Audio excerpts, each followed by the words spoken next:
പയ്യൻ മുറച്ചെറുക്കനാണെങ്കിലും ഭാനുവിന്റെ കോളേജിൽ തന്നെയാ സീനിയറായിട്ട് പഠിക്കുന്നത്.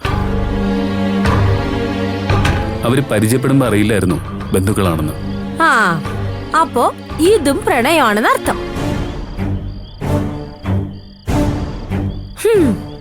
ഞാൻ ആലോചിക്കായിരുന്നു ഭാനുവിന് പെട്ടെന്നൊരു ഡോക്ടറെ എവിടെ നിന്ന് കിട്ടിയെന്ന്.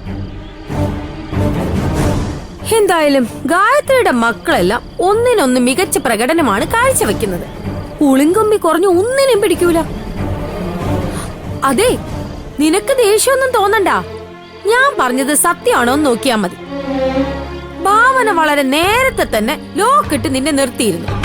ഭാമ നല്ലൊരു കോടീശ്വരനെ തന്നെ കറക്കിയെടുത്ത് അവനെ ബുദ്ധിപൂർവ്വം പൂട്ടി.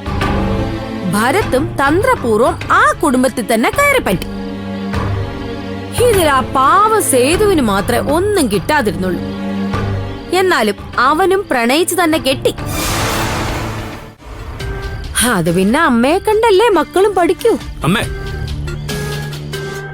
എന്താടാ, നിനക്കിപ്പോ ഒന്നും പറയാനില്ലേ? ഇതിനൊക്കെ ഞാൻ എന്താ അമ്മയെ പറയേണ്ടത്? അല്ലെങ്കിൽ തന്നെ അമ്മ എപ്പോഴാ ഭാവനയെ അവളുടെ വീട്ടുകാരെയും കുറിച്ച് നല്ലത് പറഞ്ഞിട്ടുള്ളത്? എടാ, നല്ലത് പറയാനുണ്ടെങ്കിലല്ലേ പറയാൻ പറ്റൂ. നീ നോക്കണ്ട, ഞാൻ കാര്യമായിട്ട് തന്നെയാ പറഞ്ഞത്.